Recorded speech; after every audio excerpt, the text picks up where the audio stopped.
Man, this stud finder doesn't work. That one doesn't work. And even this fancy one's not working. Maybe you're in that boat. Well, I'm gonna show you why they all work. You're just using them wrong, and I'll explain that right after this.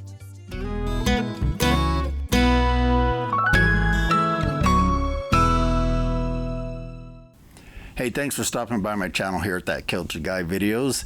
And today what I'm gonna do is explain to you why a lot of you are using these stud finders wrong. I hear this a lot, and a lot of you think, oh, these things don't work. I saw a comment on, I think it was on Amazon in the review section, and the guy basically said, yeah, this piece of crap made a really great stress reliever because I beat the crap out of it and broke it into 100 little pieces. Well, what's really happening is most of the time you're just not understanding how these work. And I'm going to show you with a little mock-up here how this works in just a second. But for those of you who are returning, welcome to my new studio. This is just stage one. I've got a lot more plans for it. We just put this all together for you. Soon there's going to be a lot more changes, like some LED lighting. I'm going to backlight this Air Force sign with LED lights, just like I did for my wife with her sign. And a whole lot more. We're building a new ease and all, but this is our very first video in the new studio, so welcome. And one of these days soon, I'm going to walk you through when I get it further along and show you all the things we did for you. So first, let me get this little mock-up going here. What I got is a little sample wall here with some various types of studs so that I can explain it. And I made sure to stick them out the top so you can actually see what the stud finder is or isn't seeing. Now, if you like these kind of videos, be sure and subscribe, and I thank you a lot for sharing these on your social media sites. Now, I've been doing construction for over 35 years. I first walked on a pair of stilts when I was 8 years old, so I've been around it a long time, and over the years I've bought a lot of different stud finders. This is 3 of the ones I have. I actually have probably a few more, about 2 or 3 more. And I've got everything from this one here, which I think cost around $60, to I've got one that's like $7, I think. I don't have it out here, but this one's not much more. It's a really basic one, and they will all work. They just have a little bit different technique, and you kind of have to understand what they're doing, what they're telling you, and how to properly use them. So first of all, how do stud finders work? Well, they're not magnetic. I know some of you are confused and you think they're looking for the metal screws or the nails in the studs. They're not. It has nothing to do with that. Now, there is stud finders that do that, and all it really does is you dangle a magnet around here, you move it enough, and sometimes there's a little pointer thing that moves in there. It senses the screws.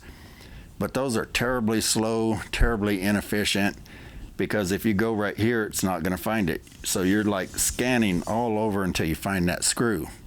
These work by sending out a small signal into the wall, and that signal changes when it detects different density. So it's really all about the density. You're calibrating it to the density of the sheetrock, and when it goes along and senses a different density, it's programmed so that it'll give you a signal on either the edge or the center. So it's really all about detecting density difference. It's not a magic trick. It can't see through your sheetrock. It doesn't have X-ray vision, although some of you might. I lost mine years ago. Okay, I also want to talk about the 2 common types of detectors that, as far as signaling, they signal you through like little lights like this, or sometime a digital display, and in addition, like this one, it gives you an arrow to show you what you're seeing. The way it signals you is a little bit different. LEDs, digital display, or in this case, a little arrow that comes out, but they all are doing the same basic thing. But there's also kind of 2 ways they signal you. For example, this one is a center finder, so it's going to indicate the center of the stud. These are edge finders. So I'm going to show you how to use both of them. Okay, now there's several ways to find studs. I'm sure some of you have heard some of these. There's the old famous knock on the wall method. You hear it changes sound just slightly. That works okay. I've used that hundreds of times when I didn't have a stud finder handy, but it's not real accurate at all. These are more reliable. So to do the tapping method, if you want to try that, just tap and listen for the hollow sound, and as it gets this denser, tighter sound, you're getting closer. When it starts going back to the hollow sound, you're going away from it, so you just have to kind of guess in between. The second way is you could take and drive nails. I've heard people say to do this. Yes, you can fix those nails fairly easy, but it's really not necessary. You would just start driving nails about every inch. The stud's 1.5 inches. So if you go more than 1.5 inches, you might actually just surround it and miss it. So drive them every inch until you find it. Then you got to try and find the edge so you know where the center is. That's method number 2. And then I mentioned the magnet method. That would be the third method here, with this being the first one. So I'm going to go ahead and show you the right way to do this. Okay, I would recommend reading your owner's manual, but the first, probably most important step is to calibrate it. You really can't just stick it up here and just start. It may not work. It probably won't work, because what you're doing is you want to put it on the wall and you want to calibrate it by pushing the button, waiting until you see how the display, it'll come on, and when it goes to the clear screen with no display, it's calibrated. And now this is really important. When you calibrate, you're calibrating for density. So make sure that however you're going to hold this, you don't change your position. So you don't calibrate it, say like this, and then change your hand position. You also don't want to, say, calibrate it and then move your pencil into place so that you can mark it. You've actually changed that calibration a little bit. I'll show you that here in a second. Okay, so we calibrate it. Everything went blank. We keep our hand away from it and we move slowly. You don't want to move too fast. You don't have to go to creepy crawly rate, but if you go too fast, you probably will miss it. So we move across here with this one. You'll see that display come up. You see the bar on the left and the blank spot in the middle. That's indicating the left edge of the stud. So as we move a little further, it starts getting thicker, and as it finds the center, it marks it. So let's mark where it marked. And often it'll read a little bit wider. It doesn't come on for just a super thin slice. So if you want, you could mark it again. We come back and check, and it goes off about there. So let's just say it started there, ended over there, so right about here is the middle. Now you see the display here again. Now it's indicating that's the right edge. So I'm going to mark that too. And come back here and mark this left edge, and we'll see how it came out.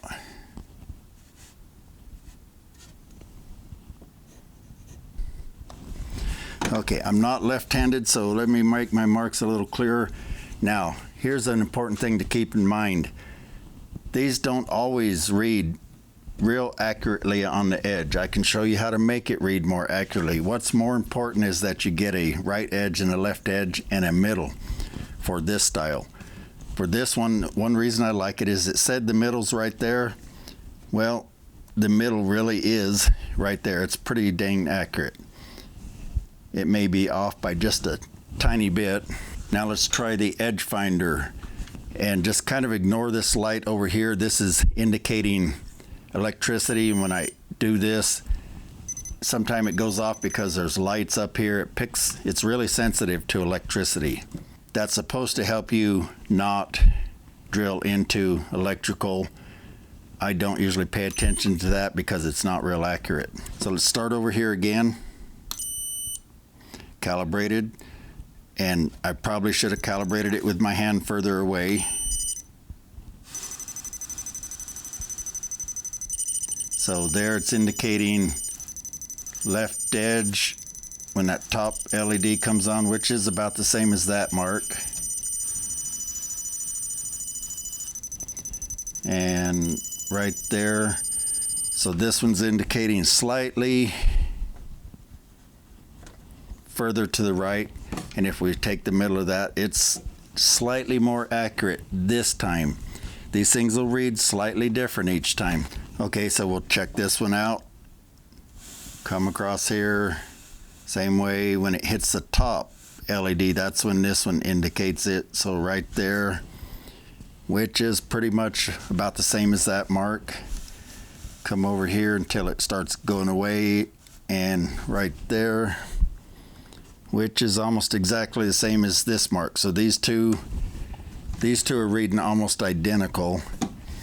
Okay, so the other thing I wanted to point out is you don't know what's inside the wall. A lot of times there can be a really wide section. So imagine what this could be representing is a wall going that way. The wall comes over, stops right here, but maybe they framed from here on and from here on. This could even be a 2x4 stud that's just right back here, but it still might affect this reading. It might make it kind of wonky because it's not really meant to read things like that. But it'll read something like that. Now it's close to this one. That could throw it off a little bit. So let's demonstrate here.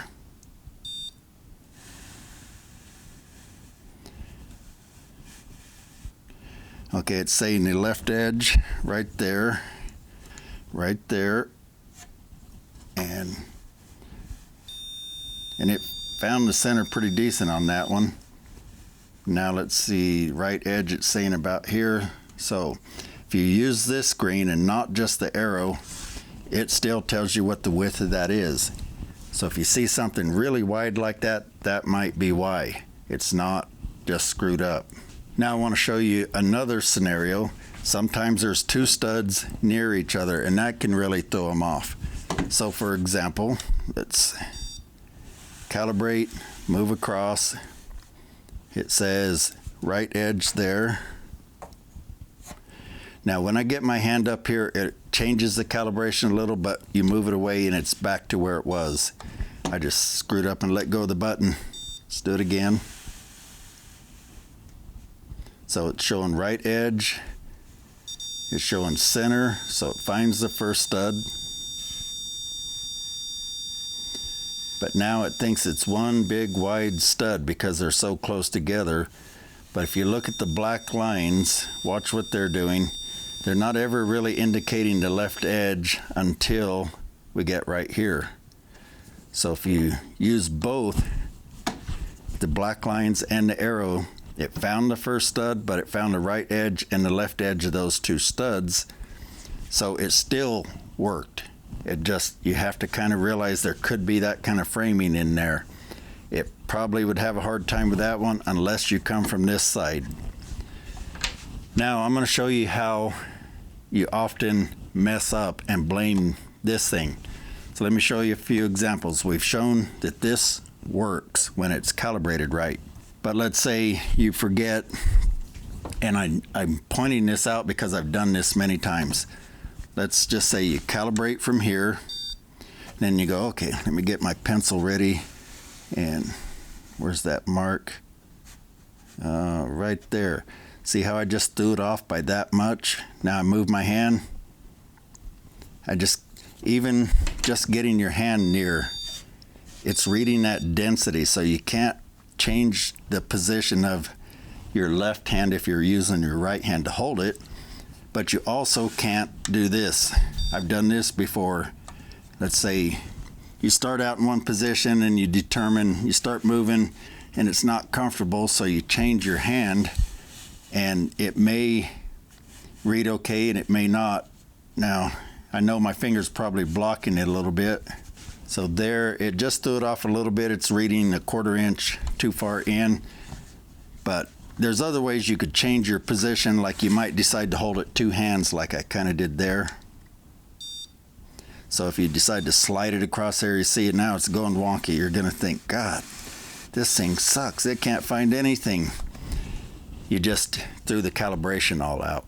All right, let me show you another way you can make a mistake, and it's not really your fault, you're just not understanding the tool.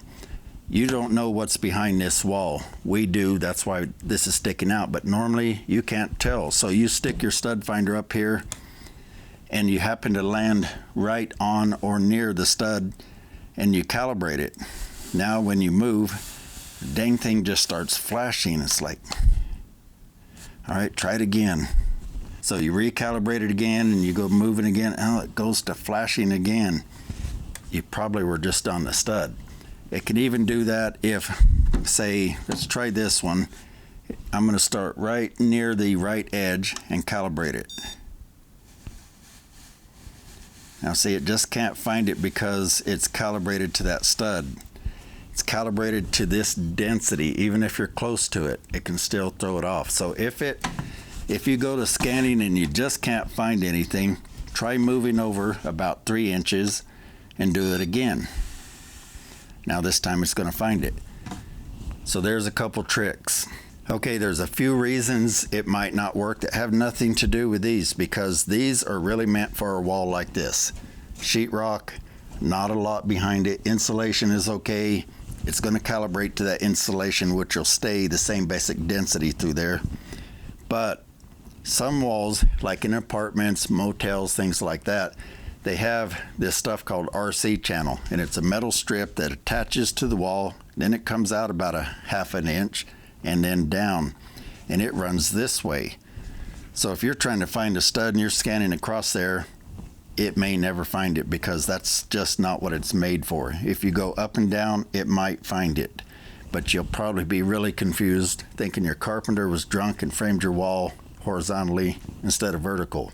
Okay, there's a few other reasons, like there are some walls where they put OSB behind it. That could throw it off. It could be double layer 5/8. So if it's anything besides 1/2 inch and studs like this, it could throw it off. Now a lot of these newer, fancier ones, they have a deep scan mode. That's what that's for. If you've got 2 layers, extra thick wall, OSB, it may be able to calibrate for that extra thickness and read right past it. Now there could also be other things in the wall. There could be pipes running in here, electrical, all those things could throw it off. So if you're having a hard time finding a stud with one of these, before you beat it up and pick on it, just move it to a different location. Go up or down or move over. If you can find a stud right here, a lot of times you can just measure 16 inches. Try driving a nail right there, it's probably there. Most walls are laid out on 16-inch centers, so even if you can't find the one right where you want it, try finding one nearby, and it might help. Now, I'll tell you what, I'm going to put links to some of these affordable stud finders down there because they will get the job done, and I'll put links to this line. I think they don't make this exact one anymore, but Zircon makes a bunch of stud finders. You can decide what features appeal to you. So what do you get by moving up? Well, like this one's really simple. 2 LEDs. It doesn't start giving you as much notice in advance of the stud until you get there. This one gives you more LEDs. You get a little more fine tuning because you see it coming up. And there's even one out there, I think it's pretty cool. It's a bar with a whole bunch of LEDs and you just slide it. So really, they'll all do the job of finding the stud, but what you get, like on this one, is a digital display, and it tells you things like the left edge, right edge, but it also tells you if you're in deep scan mode, if there's electrical hazards. This one gives you the battery strength indicator and so on. So you just get a little bit more deluxe features out of it. This is by far my favorite. I love the center finding. I don't have to hunt and peck for the 2 edges in the middle. I just go for the center, mark it, it's done. The little arrow's kind of cool too. So hey, if you like this video, be sure and subscribe and share this video with your friends. Share it on social media. We love it when you share videos, and comment down below. If you got any questions, if I left something out, let me know. Otherwise, I thank you for stopping by as always, and I'll see you on the next video. Take care, and remember, do it right.